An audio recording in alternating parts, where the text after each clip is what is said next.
Assalamualaikum warahmatullahi wabarakatuh. Perkenalkan saya Yusa Surya Ibrahim dengan NPM akhir 51. Pada kesempatan kali ini akan mendemonstrasikan beberapa kode Python yang telah saya buat berdasarkan dari arahan yang telah diberikan.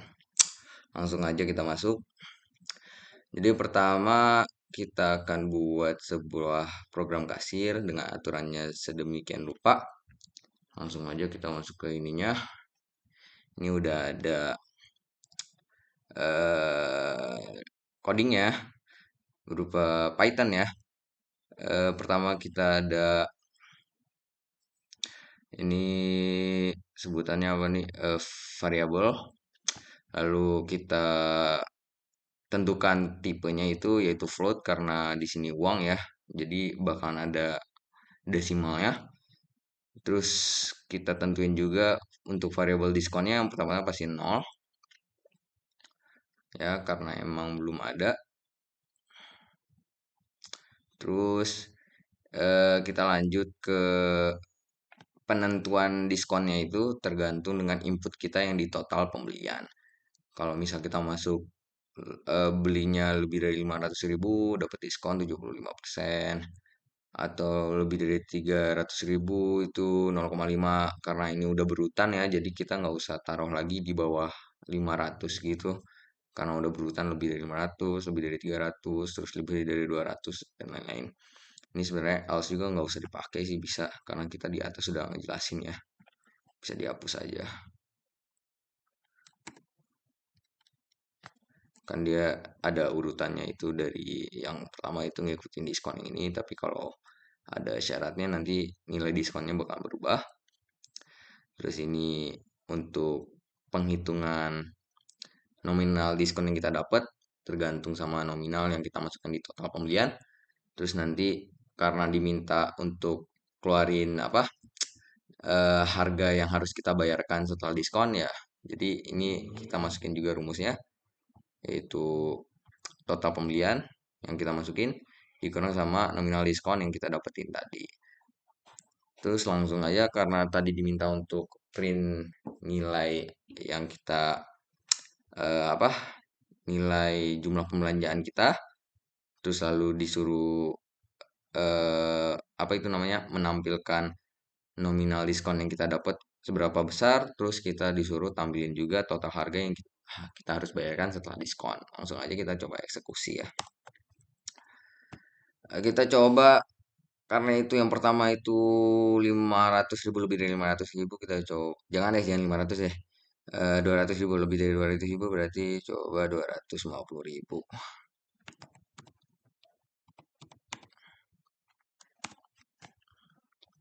Nah iya, otak saya nggak cukup cepat untuk hitung, cuman ya ini nilainya udah bener karena tadi kita udah tes juga sebelum rekaman. Ini ada nominal yang kita seharusnya bayarkan, lalu ada nominal diskon yang kita dapatkan ya, karena kita dapat diskonnya 0,25 atau 25%. Lalu ini adalah total pembayaran yang harus kita bayarkan setelah diskon. Mau coba lagi boleh. Kita coba yang 50% biar gampang. 320.000 ya. Harusnya 160 ya, 160.000. Oke. Udah bener, langsung aja kita lanjut ke demonstrasi yang kedua, yaitu menghitung BMI, Body Mass Index ya, dengan aturan sedemikian rupa. Ini ya udah ada kodenya. Cuman karena di BMI ini karena tadi ada kategori-kategorinya, jadi kita bakalan define dulu untuk pertama variabel kategori BMI. Kenapa harus di define? Kalau kita nggak define nanti eh, setiap apa nih percabangan yang ada itu kayak if ini kita bakalan harus nulis lagi kayak di bawahnya nanti kita tulis rumusnya rumusnya lagi kayak,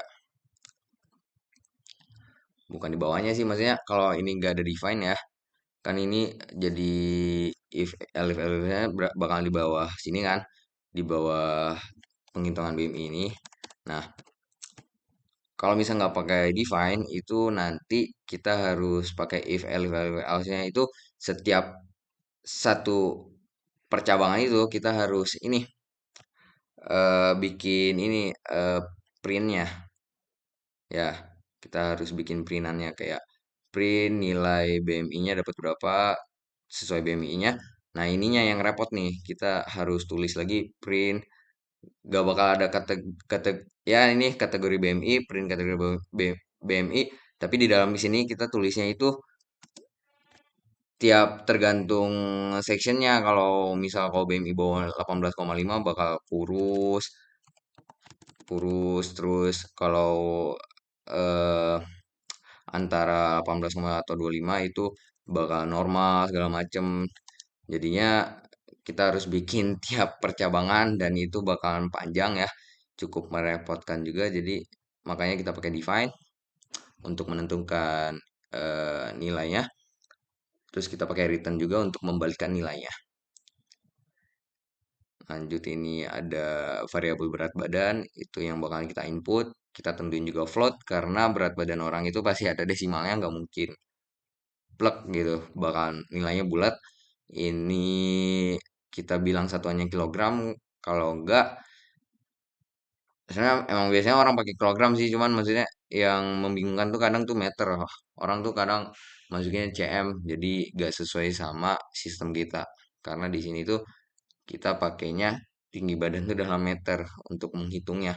Kalau mereka masukinnya malah dalam satuan senti, ini harusnya kita makainya malah harus dibagi 100 dulu,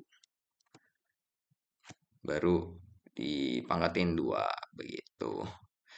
Kita coba aja ya, langsung eksekusi. Misal kita pakai aja, misal berat badannya 100, jangan 100 deh. Tinggi orang kan rata-rata 2, terus 4, 2, 4. Ya coba berapa ya? Aduh, ya bodoh lah. Kita coba aja 60 berat badan. Lalu tingginya biar normal tuh biasanya orang 60 tuh di tinggi badan standar Indonesia sih 165 cm, cuman karena ini meter ya hampir aja lupa. 1,65 harta. BMI-nya 22 itu normal, benar sih. Coba lagi ya, coba pakai berat badan siapapun itu, tingginya coba standar lagi. Nah, ini kurus banget. Astagfirullah. Itu kan salah lagi. Ya begitulah pokoknya. Lupa titik, harusnya 1,65 karena meter. Nah, ini kurus. Begitu. Sekarang lanjut lagi ke yang ketiga, itu adalah membuat program untuk memasukkan sebuah angka. Jadi kita disuruh masukin sebuah angka, programnya itu disuruh cetak dari angka 1 sampai angka yang kita masukin. Cuman yang dicetak tuh yang syaratnya tuh yang habis dibagi 3. Nah, terus dia minta untuk angka yang dicetak itu disuruh cetak apa nilai yang udah ditambahin lah dari angka yang muncul tadi. Nah, jadi di sini ya seperti biasa kita bikin variabelnya yang pertama ada angka, karena ini angka kita tipe datanya itu integer ya. Masukin sebuah angka, terus ada yang kedua itu ada variabel yang kedua ya total angka. Total angka ini untuk ya yang itu yang untuk nampilin kedua yang apa itu dari print yang sudah ada yang diminta terakhir tadi. Nah, di sini kita pakai for loop ya. Biasalah kita i ini adalah variabel ketiga, nggak usah dijelasin lagi, langsung aja i dalam angka karena diminta mulai dari 1 hingga angka yang dimasukin. Nah, cuman di sini karena eh, kalau dimasukin ke sini itu maksudnya batas akhir. Jadi kalau kita masukin langsung ke angka, misal kalau kita masukin angka 9, harusnya kan angka 9 kan termasuk juga angka yang dihabis bagi 9. Jadi dihabis bagi 9, dihabisin bagi 3. Jadi angka 9 itu harusnya muncul di printnya dari programnya. Cuman kalau kita langsung angka ini tanpa ada plus satu, nanti ya plus jadi angka 9-nya tuh nggak muncul. Jadi harus plus satu biar dia masih termasuk gitu. Kan yang dari arahan kan mintanya sampai angka. Jadi angka itu termasuk juga. Terus kita masuk ke percabangannya itu ada ini if I yang ini yang angka satu sampai angka plus satu yang kita masukin. Terus karena disuruh habis bagi 3 maka pakai modulus ini di modulus 3 terus itu harus sama dengan nol karena ya mintanya habis bagi 3. Lalu nanti kita print i-nya misal angka satu sampai kita masukin 9 berarti ini 10 ya, batasnya 10. Jadi angka satu dibagi 3 habis nol enggak sisa satu, terus 2 begitu lagi. Ternyata enggak, jadi gak bisa di print.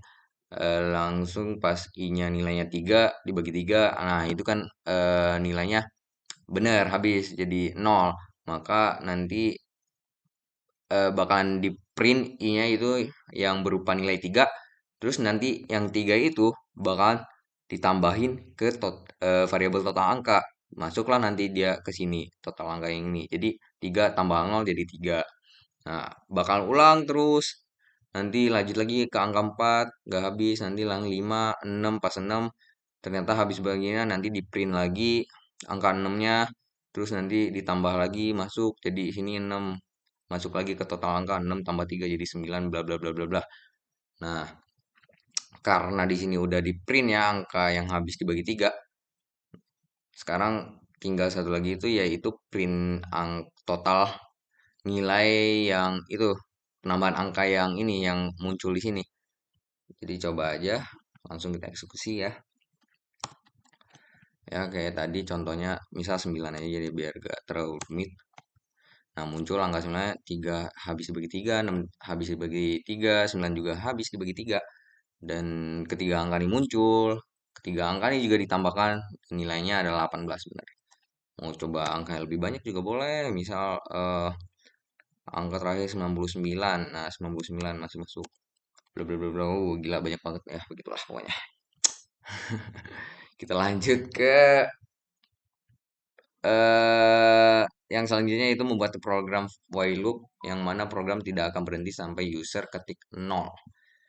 Ya, jadi ini bakal pakai while loop ya.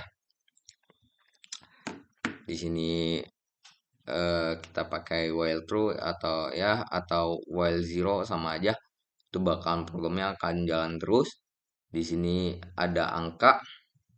Mm-mm. Untuk variabel yang bakal kita masukin nanti tipenya itu ada integer karena angka. Kalau nggak diiniin nanti bisa masukin variabel lain juga kayak string segala macam. Cuman nanti tadi udah dicoba-coba itu nanti programnya tuh nggak bisa apa? Nggak bisa identifikasi nol. Nanti bakal terus lanjut terus nggak akan ada breaknya. Udah input di sini kita masukin percabangan lagi ya. Jika angka yang kita masukin tadi itu sama dengan nol, nanti bakal ada tulisan print program berhenti dan itu akan break. Break di sini itu akan menghentikan for for loop while loop di sini bakal memberhentikan while loop di sini. Jadi coba ya kita cobain aja, boleh. Coba 3 nggak boleh, 5 nggak boleh, nggak boleh masih lanjut, 6 kita langsung aja 0. Nah program berhenti, berarti betul. Don gak cuy, don. Lanjut ke ini, selanjutnya itu membuat program menggunakan for loop untuk mencetak angka genap dari 1 hingga 20. Angka genap 1 hingga 20. Aduh, ini berarti salah ya. eh Angka genap karena dia minta genap ya. Sorry, lupa ya.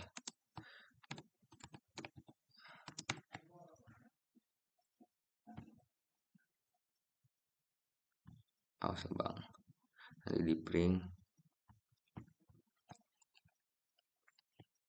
Bentar Pak, saya coba. Nah, salah Pak, salah. Wait. eh Harusnya jangan angka lagi cuy. Nah, ini kita pakai X. Astagfirullah. Bentar. Oh, astagfirullah. Terlupa if.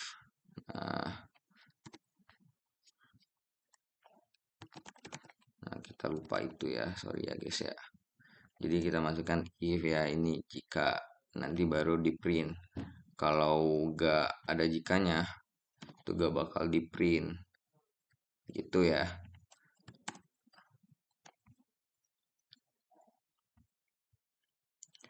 Ini kenapa lagi nih? Oh ini nggak masuk ya? Oh diinden dulu Pak. Astagfirullah. Ya begitulah. Namanya juga manusia, si ceroboh ya. Ini masuk 2, 4, 6, 8, 10 hingga 20. Maafkan angkang teteh. Begitu. Jadi ini ya angka seperti tadi, range karena mintanya 1 sampai 20. Jadi batas akhirnya kita tambahin 1 jadi 21. Kami karena minta genap, jadi if angka modulus 2 sama dengan 0, jadi yang dibagi 0 itu harus 0. Nah, dan jika syarat yang memenuhi, angka tersebut akan di print angka ya begitu. Oke, kita lanjut yang ke terakhir. Buat program untuk membalikan kata mumtaz menggunakan for loop. Nah, jadi di sini kata mumtaz ya. Jadi ada variabel pertama yaitu kata, isinya adalah mumtaz ini ya, 6 huruf ini. Lalu nanti ada variabel kedua yaitu kata terbalik. Di sini itu emang 0 ya. Gak ada apa-apa, gak ada spasi, emang sengaja. Nanti kita taruh apa ini namanya, loop for letter. Jadi letter ini bakalan ngambil huruf yang ada di dalam kata. Jadi dia bakal ngambil huruf satu persatu. Jadi nanti kita di sini bakal ada kata terbalik, ini untuk kata terbalik kan masih 0. Itu bakal sama dengan letter. Letter pertama itu adalah M, nanti ditambah dengan yang ada di sini yaitu 0. Belum ada, enggak, bukan 0 sih, gak ada apa-apa. Jadi nanti letter ditambah gak ada apa-apa jadi M. M nih. Kan nanti M masuk ke kata terbalik nih, nanti lanjut lagi ke U. U masuk lagi, nanti di sini letter U ditambah sama kata terbalikan, karena kata terbaliknya udah ada huruf M jadi UM. Nanti masuk lagi M lagi, MUM. Terus nanti T masuk lagi jadi TMUM. Nanti A lagi gitu, sama sampai Z gitu. Nanti jadi terbalik deh gitu. Coba ya. Sip. Kata awalnya adalah muntas, kata setelah dibaliknya adalah zatmu, begitu. Sepertinya sekian aja dari saya ya. Mohon maaf kalau ada salah. Kayaknya tadi ada sih banyak salah.